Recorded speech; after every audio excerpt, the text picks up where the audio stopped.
ಗಳಿರುವಂಥ ಕಟ್ಟಡ ಇದು. ಚಿಕ್ಕಪೇಟೆಯ ಕುಂಬಾರಪೇಟೆ ಈ ಅತ್ಯಂತ ಕಿಷ್ಕಿಂದೆ ಪ್ರದೇಶಗಳಿವೆಲ್ಲವೂ ಕೂಡ. ಒಳಗಡೆಗೆ ಫೈರ್ ಇಂಜಿನ್ ಹೋಗೋಕ್ಕೂ ಕೂಡ ಆಗಲ್ಲ, ಅಂಥ ಸ್ಥಿತಿ ಇರುತ್ತೆ.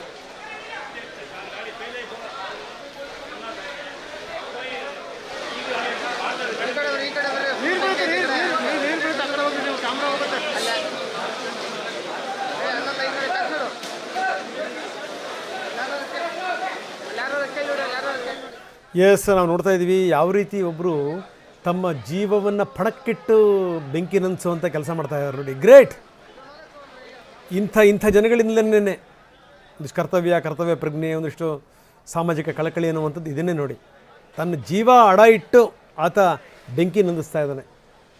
ಬನ್ನಿ, ನಮ್ಮ ಪ್ರತಿನಿಧಿ ಪ್ರಜ್ವಲ್ ಈಗ ನಮ್ಮೊಂದಿಗೆ ನೇರ ಸಂಪರ್ಕದಿದ್ದಾರೆ. ಪ್ರಜ್ವಲ್, ಏನಿದು ಇದು ಹಾರ್ಡ್ವೇರ್ ಗೋಡೌನ್ ಜೊತೆಗೆ ಏನಂತಂದರೆ ನಾನು ಆ ಪ್ರದೇಶದ ಬಗ್ಗೆ